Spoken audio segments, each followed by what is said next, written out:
Here's the thing I hear from a lot of people building HR tech and work tech products. The idea is strong, the roadmap is solid, but the engineering, it can't keep up and suddenly you're behind. That's exactly the problem Harbinger Group solves. They work with HR tech companies and enterprise product teams to build, scale, and modernize platforms. And they specialize in integrating AI into your core product in a way that actually ships. Recruitment tools, onboarding, learning analytics, compliance. If it's part of the employee experience and it needs to be built right, Harbinger has seen it before and knows how to execute. If you're on the product or technology side of HR and you're building cool things, go to harbingergroup.com. That's harbingergroup.com. RepCap is proud to support Punk Rock HR. We're B2B content marketing consultants that combine a journalist's curiosity with a marketer's creativity to tell clear, human stories that connect. From strategy to execution, we partner with brands to turn ideas into thought leadership and get real results. Want to learn more? Head over to repcap.com. Because of the age we live in, it's very easy to end up in a chronic state of fight or flight. Fight or flight is your body's gas pedal, and the rest and digest is your body's braking system. And I think to really be effective from a self-management standpoint, you have to be, one, aware of that, and two, be intentional about activating your rest and digest response to get you out of this pedal to the metal kind of lifestyle where it's really more reactive than responsive. Hey everybody, I'm Lori Rudiman. Welcome to Punk Rock HR. My guest today is Scott Eblin, a globally recognized executive coach and the best-selling author of The Next Level and Overworked and Overwhelmed. Thinkers 50 and Global Gurus have both named him one of the top coaches in the world.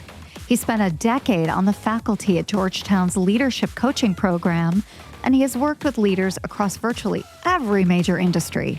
Scott is also a longtime fan, and flattery will get you everywhere with me and a spot on this show. So if you're interested in a conversation with the OG executive coach, well, sit back and enjoy my chat with Scott Eblin on this week's Punk Rock HR.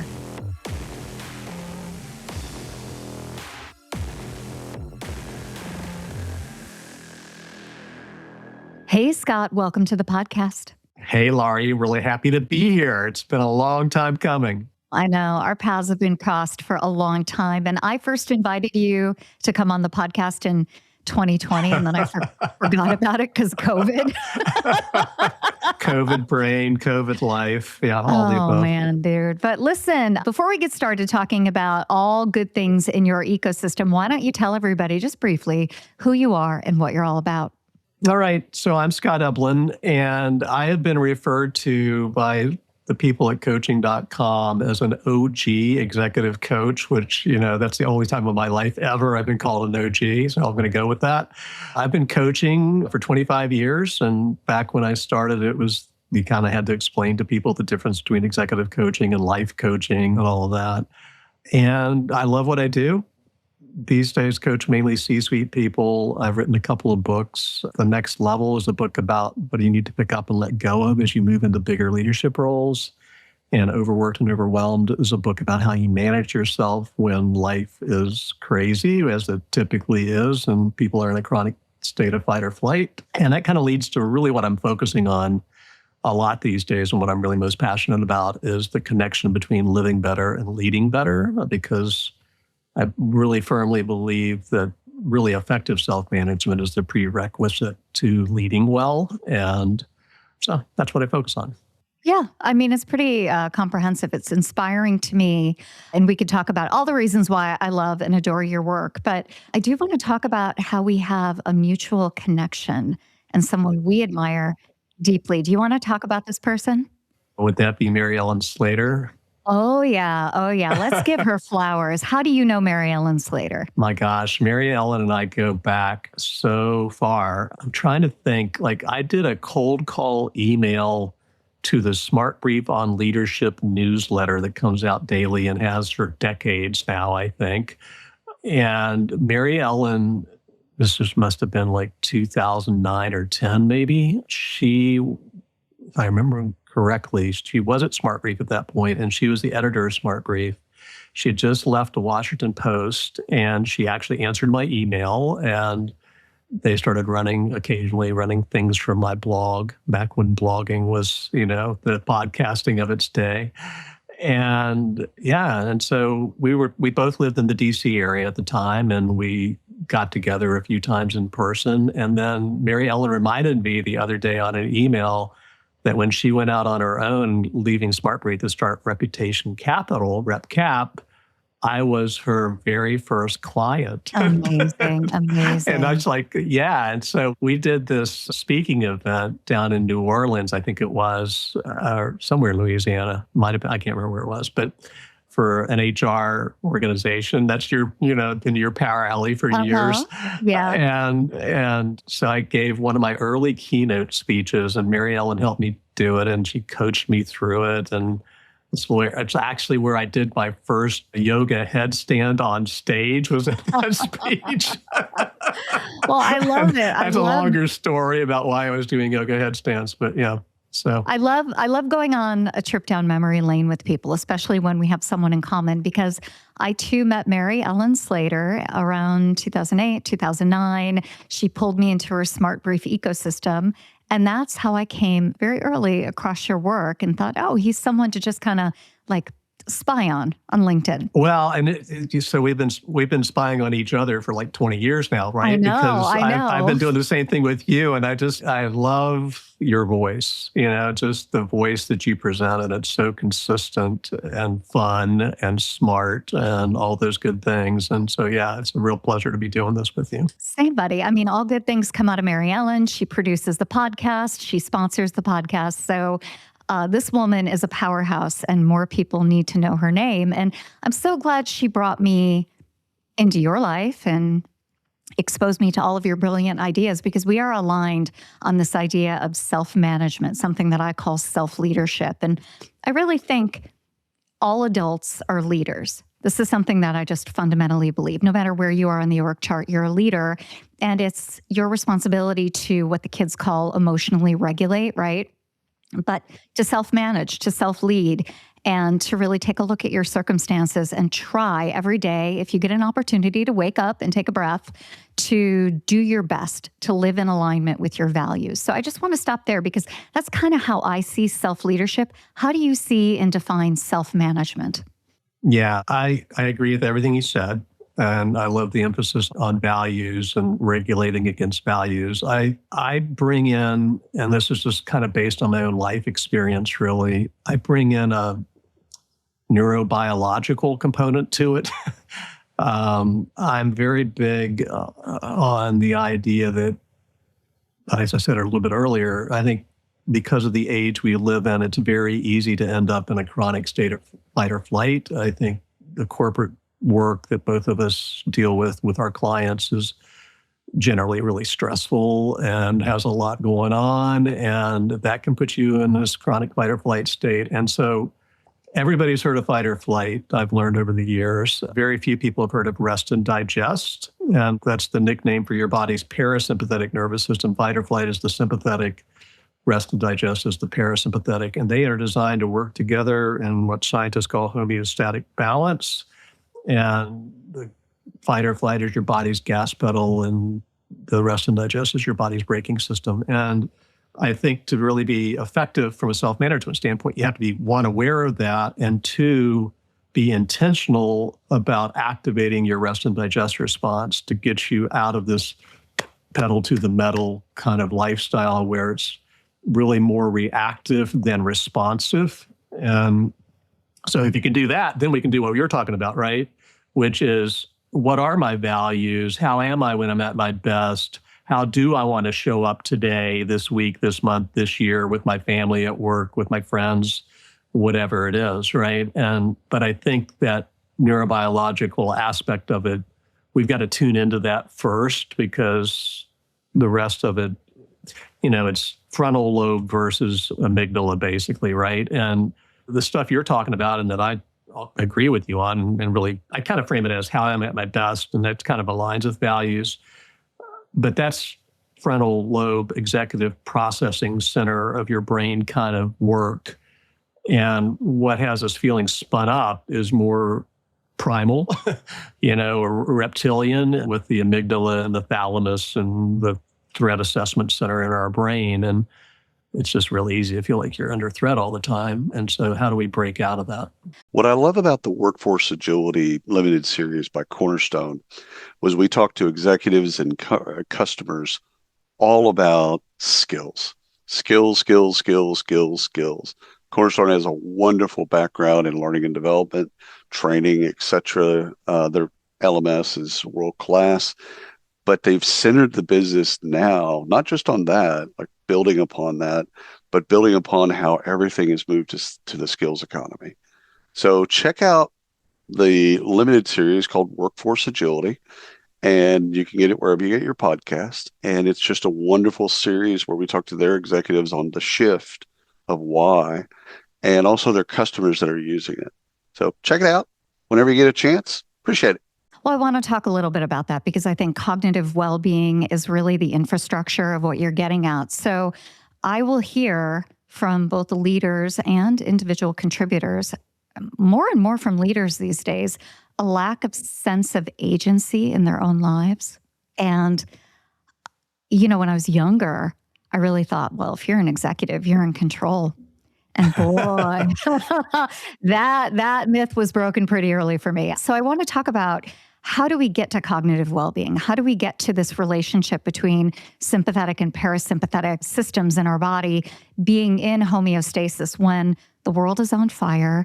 There's never anything but bad news, and we've got increasing pressures from shareholders, stakeholders, customers, vendors, the whole ecosystem. Like, who wakes up in the morning feeling ready for more? Yeah, that's a great question. I want to circle back on the agency comment that you made and why that's the case. Why do they feel like they not have agency? I'd love to hear. What are you hearing, and why do they feel that way from your experience? What is that? Well, there are a couple things. There are only 24 hours in the day. There are external pressures on employment and life and things happening in the world. Nobody feels like they have the freedom. I mean, very few people feel like they have the freedom to just say, F it, I'll do it live. I'm going to do, I'm going to go take it on. Even at the senior leadership level, right? And so I think there's economic realities that are affecting even people in the C-suite. And I just think there are some realities that go with being an adult and being in a position of power. You take your responsibilities very seriously. And when you're caring for others and when you're loving others, even in a leadership role, you don't come first. You come second, you come third. So I think I'm hearing some of that. I don't know. What are you hearing? So let me bring it back to self-management and back to your question from a moment ago, what can we do to get ourselves into more of a homeostatic, balanced kind of place? I'll just unpack my little one-pager called the Life GPS, and it's one that my wife Diane and I developed for ourselves in the 90s when our kids were little and life is nuts. And we had read The 7 Habits of Highly Effective People 5 times, and it was a great book, but how do you operationalize that shit?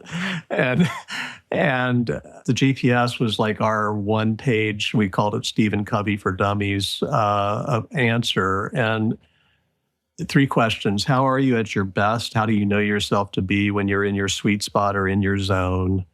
And then this is getting more directly to your question about what are the routines in 4 domains, physical, mental, relational, and spiritual, that enable you to show up at your best. I want to take a deeper dive on that in a second. And then the third question of the 3 is, if you're showing up at your best, the routines are helping you do that more often than not. It's that we're not looking for perfection. We're just looking for more of good. What outcomes would you hope or expect to see in 3 big arenas of life: your life at home, your life at work, and your life in your communities, whatever communities you're a part of. And so those routines, and this has kind of evolved for me over the years as I've learned more and more about it, and tuned into it with my own experience personally and shared it with clients and seeing what their experiences is and all that.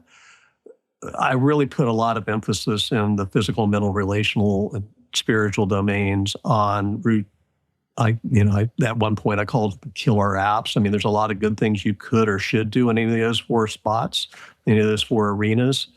But if you're only going to do one thing or only going to do a few things, where should you start, right? And so like in the physical domain, some kind of regular routine of movement is activating of the parasympathetic response, because another thing I learned in the research I've done over the years, other people's research, me just absorbing it, is rhythmic repetitive motion really of almost any kind activates the parasympathetic braking system, that gets you out of fight or flight. And so that can be 3 deep breaths. It can be a yoga class. It can be 5 minutes of yoga. It could be walking around the block. It could be lifting weights in a rhythmic kind of way. I mean, it could be chanting. It could be praying the rosary. Anything that's got a rhythmic element to it activates that parasympathetic response. So that's something that everybody has available to them. Almost, 99.9% of the people have some kind of rhythm routine that they can do. So that's one example. I could go deeper, but I don't want to geek out on you. No, I love it. And what I hear you saying is find those rituals that have the most benefit that you can maintain, that are important to you. And you can, instead of doing 50 different things, find a couple things that can move the needle for you, even just a little bit. Yeah, absolutely. A huge principle for me is, XY graph, vertical axis, easy to do, horizontal, likely to make a difference. Every other XY graph in the world like this is like this one. You want to be in the upper right-hand corner.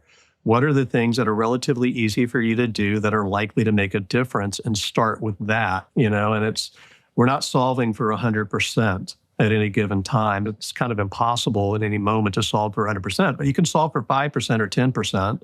And 5% or 10% doesn't sound like much until you say, well, if I was consistent with 5 or 10%, pretty soon it'd be 50% better, right? Or 60 or whatever. Yeah, and you're doing so math. I love it. Yeah, that's the extent of it, girl. That's it. But that's why I'm in HR. Right, we're in an HR podcast. You're fine. You're among friends. Yeah, exactly. Well, I see the genius behind it. I still get back to this question when many clients, especially senior clients, plop down in front of me on a Zoom. And increasingly, by the way, I'm doing my coaching over the phone, because I've just read studies after studies on how Zoom is so performative, and to get people to go deep and to get quiet and to think, you turn off the screen and you use your phone. And that is actually disarming for a lot of my new clients who are like, no, I'm going to hop on a Teams. And I'm like hell you are, But I get them on the phone, and just convincing them, even at a senior level, that they have agency when their whole day is dictated by other impulses, directives, drives. It's not that they don't believe me. But to your point, they're like, yeah, okay, I have control over my schedule. Yeah, okay. My kids are surely going to get in a good routine. And it's like, well, they're not going to get in a good routine if you're not in a good routine. Yeah, right. That's a perfect point. So it's really about reclaiming that agency. And only you can see it for yourself. But I don't know. Do you have clients who come before you who feel like my life is spinning out of control and there's really no way for me to grab the day back? Yeah. Sure, all the time. And what I try to point out is that's how you feel right now. That is not necessarily a permanent condition. I'll just go ahead and talk about it. So much of my worldview is based on being diagnosed with multiple sclerosis in 2009 and having a really rough run for about a year with that. I will acknowledge I'm very fortunate with my version of MS. It's not nearly as severe as like Christina Applegate, for God bless her. There are people in the public eye that have it way worse than I do. But I learned many things, and am still learning many things from that experience. But one of the things that I definitely learned is, okay, I feel like crap today. And early on with that experience, I would think, oh my God, I'm going to feel like this for the rest of my life.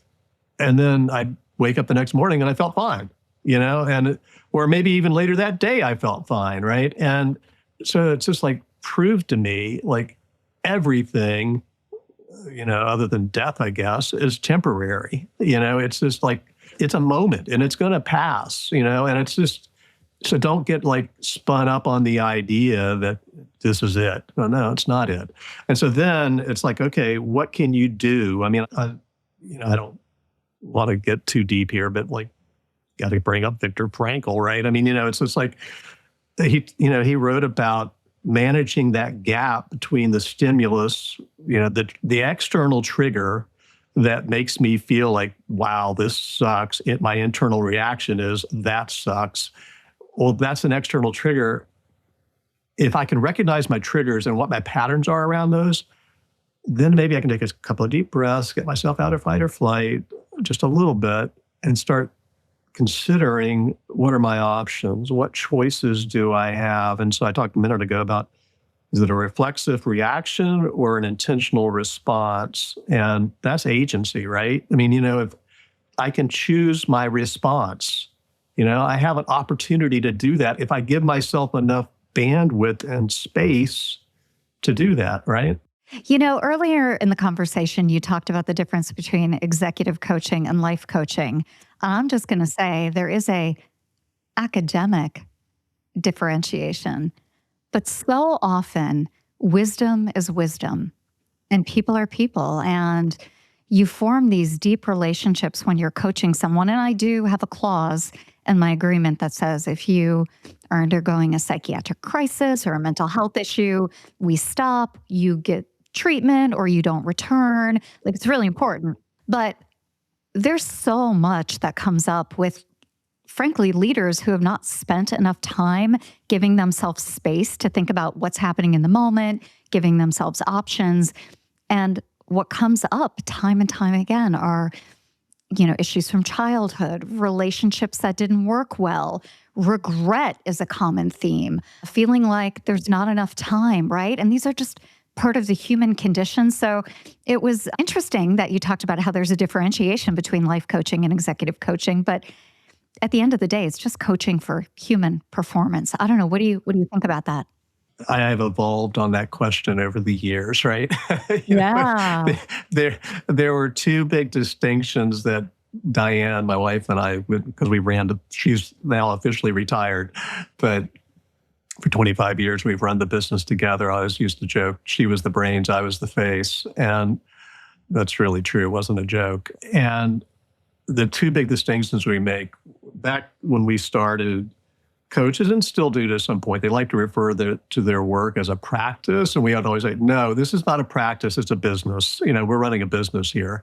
So that was one distinction. But the other was, I was just like radically, whatever the next word is, I was just radical about, it's not life coaching, it's executive coaching. And there's a difference and blah, blah, blah, blah, blah. Because people don't, and I would like almost take offense if somebody called me a life coach. And these days I'm where you are. It's all of it. And, it's just, I don't know, how did I get here? It's just, you grow and you hopefully, like you just said, it's wisdom. Hopefully you get wiser, as you have experience and age and do things. And yeah, I don't really care. It's just coaching, right? That is wisdom at age right there. Absolutely. We've been talking about executives who are kind of in crisis, or people who are in crisis around identity and maybe don't have the skills around cognitive well-being that have been built, or self-management, self-leadership, right? But I think the thing that constantly gives me hope is that I'll come across individuals who maybe are just struggling with the constraints of capitalism, right? But they're otherwise killing it. They're solving big problems. They're doing great work. And they just have a measured way of thinking about what they can do and what they can't do. So I wonder if you see people who are just like doing their best and thriving, and maybe we can talk about why it is they're thriving, even in crazy times, and what thriving really looks like. Okay, can I ask you a question first, though? Yeah. Because I love I was really intrigued when you said the constraints of capitalism. Could you list your top 2 or 3? What are the constraints of capitalism? Sure. What leader isn't currently thinking about budget cuts right now? Yeah. What leader isn't thinking about the implications of AI? What leader isn't thinking about rising healthcare costs in the business? What leader isn't thinking about energy consumption and energy costs, right? I mean, there are a million things going on. What person isn't thinking about what's happening in Iran right now? What leader hasn't had to break up a heated discussion, even if it's just via email, between someone who's got a position on Palestine and someone who has a position on Israel? Do you know how many leaders who have come to me and said, I've got a worker who doesn't feel comfortable reporting into so-and-so for X reason? Like that happens more often than you think.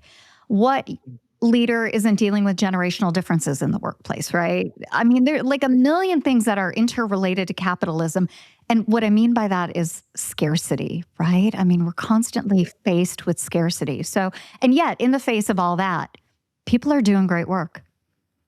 They're curing diseases. They're, making gains in energy. They're building beautiful buildings. They're creating efficiencies in the healthcare system. Like things are going right in a lot of ways, but it's hard to focus on that. And I just wonder, what do you think about all that? So I bring it back to what you talked about earlier, the values. And I think the people who are able to ignore, I don't want to say fully ignore, let's say block out for a while the noise and the swirl, because all those amazing things you just talked about, the beautiful buildings and the art and the medical research and all the stuff that requires creativity and thought and discernment and critical thinking and all the stuff that is not being in chronic fight or flight, values and self-management.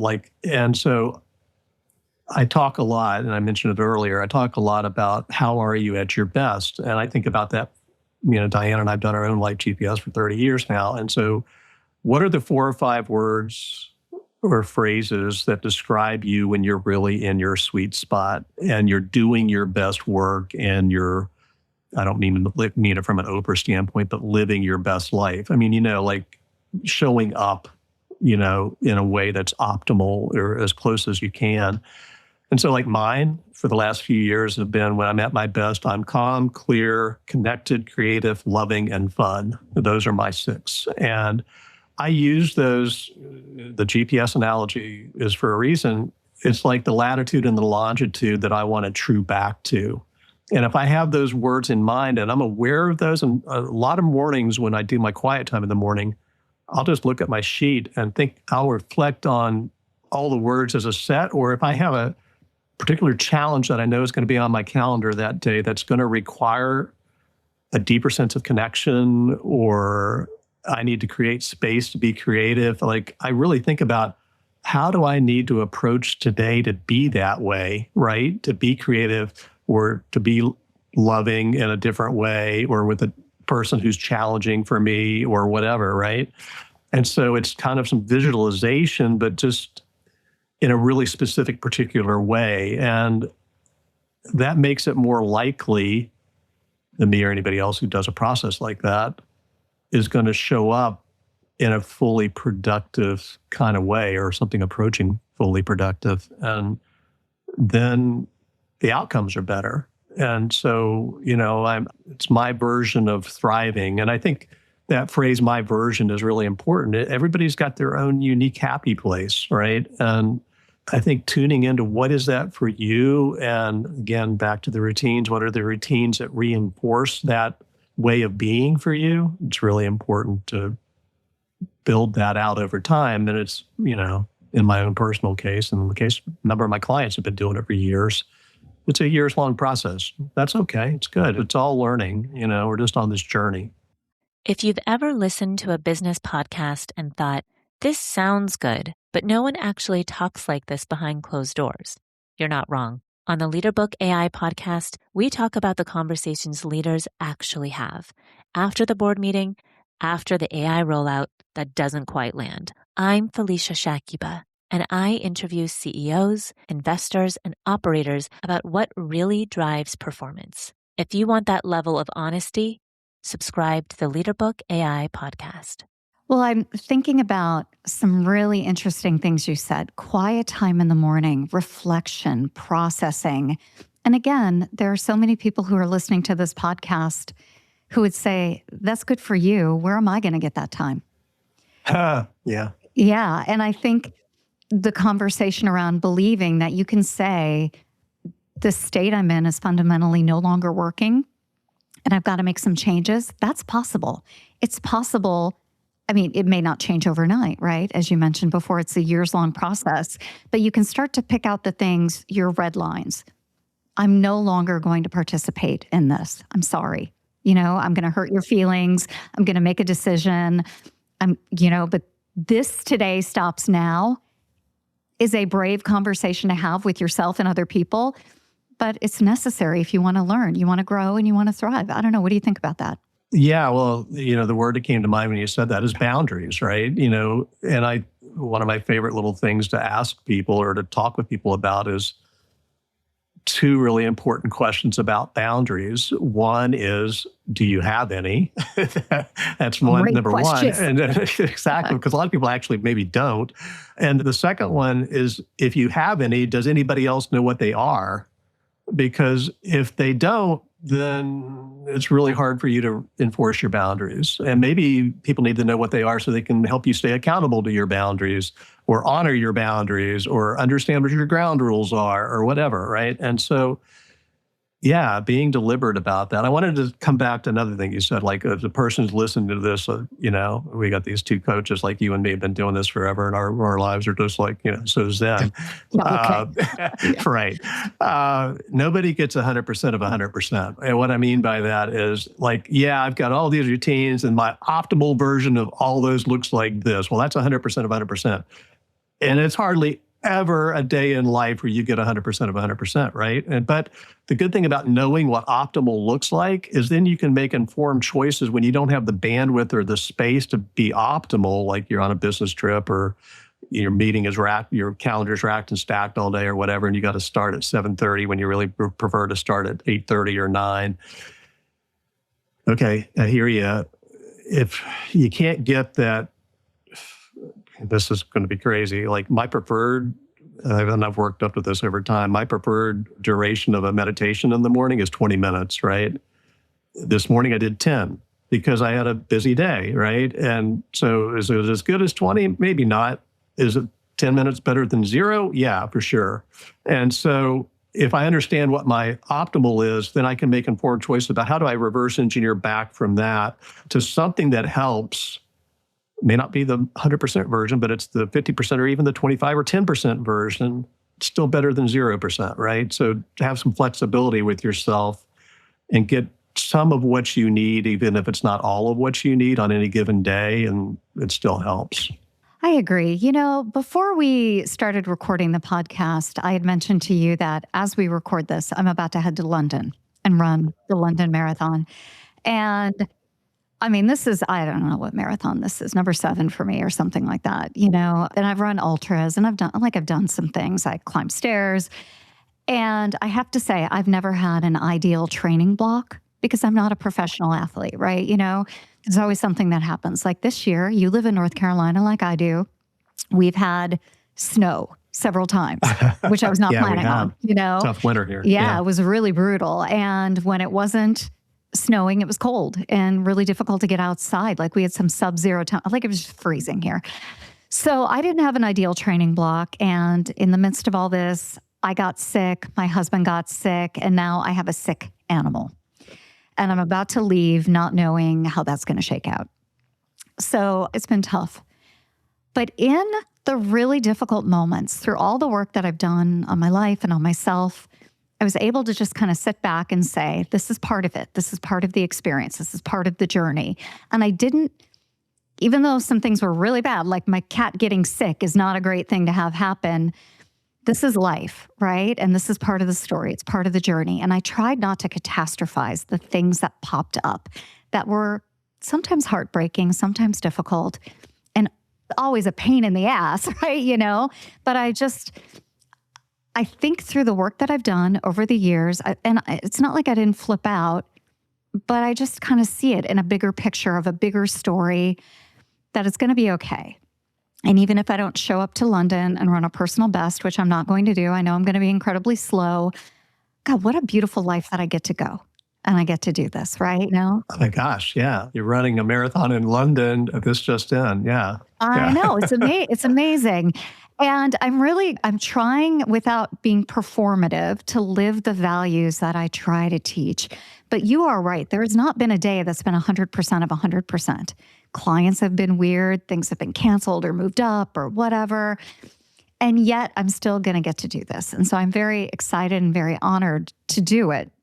But I think when people talk about how difficult life is, you made a really good point that today is not tomorrow. And just because something is going on today doesn't mean it's a permanent fixture in your life. Even if it's been going on for years, it doesn't mean that tomorrow looks the same. So I wonder if we can talk about that a little bit more, because I think, the brain, and with your background in neurobiology, the brain is just wired to make predictions, but the brain predicts incorrectly all the time. And so when you're with a client who has so much potential and really wants to learn and grow, but is also mired in what they know, how do you move them along to trust that they can make change in the first place? Yeah. I come back, and this goes back 20 years probably, to the work of Martin Seligman. Remember him? He's the guy that came up with positive psychology as a discipline. I didn't know his name. Yeah. Was it him? There was nobody else who came up with that? Was that guy? It was only him. I think he's the guy. You're the guy. Okay. All right. I'm sure there's other people that helped, but he wrote a couple of really, I think, influential books to a lot of people. They were definitely influential to me. And the one that really sticks in my head is Authentic Happiness, which is probably, again, I haven't looked at it in years, but it's probably 15 or 20 years old at this point. And he has, one thing I loved about that book was he has not routines, but practices, I guess, or things you can do to get your brain kind of reset. And like with that client, two things. One is, I heard this phrase years ago, that client is listening to their itty bitty shitty committee, that little voice inside there. And so, but even calling it that helps, because everybody laughs. Everybody laughs when they hear that. I've used that for years, and it's just laughing at it helps, right? Okay, that's not so scary. And also recognizing there's a pattern there, and it's telling you stuff that is probably not accurate, because like you said, your brain is wired to process things in a way that end up being inaccurate perceptions. And so one of Seligman's routines that really stuck with me is called disputation. If you were going to dispute that, like even if you don't believe it, you actually believe it's really true, but okay, just work with me. If you're going to argue against that point of view, how would you argue against it, right? And, well, I would say this or I'd say that. Well, and then all of a sudden, what we think projects how we act, right? And in between the thinking and the acting is the feeling. The way I think leads to a certain emotional state, and my actions, I think, flow more directly from that emotional state than they do my logical thought process. And so we've got to flip it, and give you some other input that helps you not just think about it differently, but feel about it differently. And so now I can shift from, I'm really down and pessimistic, this is never going to work, to, oh, I feel a little bit hopeful because, I do see some alternatives, and now I can proceed with a little bit more energy and impact and blah, blah, blah, right? And so I love his work, Seligman's work, and, I think it's timeless. And so even though it's an old book, it's still a good book to read. Amazing. I thought you were going to mention Napoleon Hill from back in the day, which is like, dream it, do it. You want to win the lottery? You can. We will link to both books in the show notes, because I think people need to check all that out. Yeah. Scott, as we start to wrap up the conversation, I think what we're getting to is that people who are engaged in the world, people who are thriving, people who are on a career trajectory where they can solve big problems, are also learners. And they're not just learners where they're going out and going to Barnes & Noble and buying a book. People still do that, but they learn about themselves. And so any wisdom that you can impart on us when we go on a learning journey, not just about our industry, but also about ourselves, how do we get started? How can we grow? I come back to two of my big graduate school mentors and influences on me, Ron Heifetz and Marty Linsky. And Ron and Marty together developed a school of thinking called adaptive leadership. And they had a lot of really great analogies and kind of metaphors to describe what they were doing. To me, it all centers around, I usually say it's leaders, but I think it's people in general, probably like our executive versus life coaching thing a minute ago. As a leader, as a person, you can either be on the dance floor or you can be on the balcony. And it's important to alternate your perspective between the two, right? Because On the dance floor, which is where most of us are most of the time, you just see a limited field of vision, right? You're my partner, I'm dancing with you, and we're doing whatever we're doing. But if I can get up on the balcony or the mezzanine and look at the entire dance floor, then I start to see the patterns. Who's dancing really well, who's not doing so well, how am I doing in relation, if I can observe myself in that. And so I think being, one, recognizing the opportunity, and two, developing some routines of self-reflection or self-observation and being deliberate about that is really valuable. And I always think of coaching as designated balcony time, that my job is to help my clients get off the dance floor, get up onto the balcony, and let's look at the patterns together. And I usually say, the biggest thing I do as a coach is I give my clients space to think out loud. But part of that is to observe themselves in the system. It goes back to Chris Arger is with double loop learning. It's like the little loop in his model is the dance floor, and the bigger loop is the system around the dance floor. And I want to observe myself in the system, not just in the system. If that makes sense? Are you working in your business or on your business? That whole distinction. I want to work on the system, not be so deep into the system that I can't see what's going on. I love being blinded by a good dancer and a good time at a party on the dance floor, but you are right, my friend. That balcony time is essential, and your clients are lucky to have you as a thinking partner, which is what you are. And I'm lucky to spend time with you today. I talked about learning being incredibly important to growth, and all learning is worthwhile. So I want people to learn macrame and watercolor, but I also want them to learn from you and learn from your books. So if people are interested in learning more, where should they go? Thank you for asking. And by the way, you're an amazing interviewer. We've kind of known of each other for 20 years now, or close to that, but I've never had the opportunity to really be in conversation with you. And the fact that you can do what we just did with apparently no notes, that's really good. I love that. Wait, you don't know that I don't have notes, sticky notes on my cat, on the windows. You are highly skilled at not looking at them. It's just an illusion. Yes, I've got people around me handing me note cards. Yes. Yeah, the Rudiman team. Anyway, where can you learn about me? Eblingroup.com. Follow me on LinkedIn, Scott Eblin, courses at eblingroup.com. There's lots of different things. So. Boy, the whole ecosystem is thriving. The ecosystem, my just friend, like yours. I'm so impressed. You set the gold standard for what it means to be heart-led, and I just really appreciate having the time with you today to talk about your perspective in the world. Yeah. Well, thanks again for being a guest. It is truly an honor.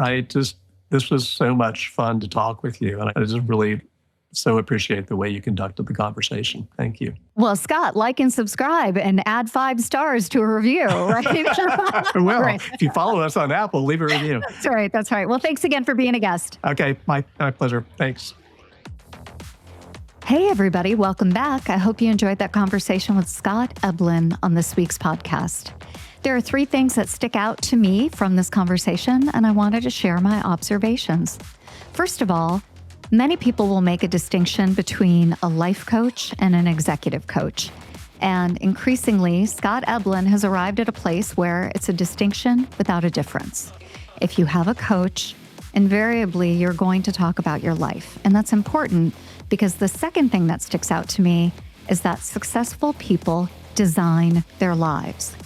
They think about who they are and what they want, and they create the circumstances in order to make sure that they can operate optimally. But it doesn't start with making sure you have an assistant, making sure your calendar is appropriate. It starts with choosing how you spend your time when you're with yourself. The third thing that sticks to me is that Scott is focused on learning and growing, and he mentions multiple books and leaders throughout the podcast. And it just makes me think that if you want to get better at anything, at life, at work, at just being a more interesting human being, it starts with reading or audiobooks or whatever, but it starts with curiosity. Learning is the foundation for growing. And so I hope with that, you'll go and visit Scott's library and take a look at all of his books, all of his courses, and all of his resources. He's a terrific human being, and I was lucky to have him as a guest on this week's podcast. Punk Rock HR is produced by RepCap. They're a B2B content marketing agency who help organizations tell clear human stories that connect. Whether you need strategy, customer interviews, or full production support, RepCap turns complex ideas into compelling content that moves business forward. Learn more at repcap.com. Punk Rock HR can also be found on the Work Defined podcast network, along with hundreds of other work-focused shows. To listen or learn how to advertise, head on over to workdefined.com. That's WRKdefined.com. And finally, if you enjoyed this episode, please leave us a 5-star review wherever you stream it. It really helps the show. Now that's all for today. I've got some advice for you. Be safe, be kind, and don't sell out.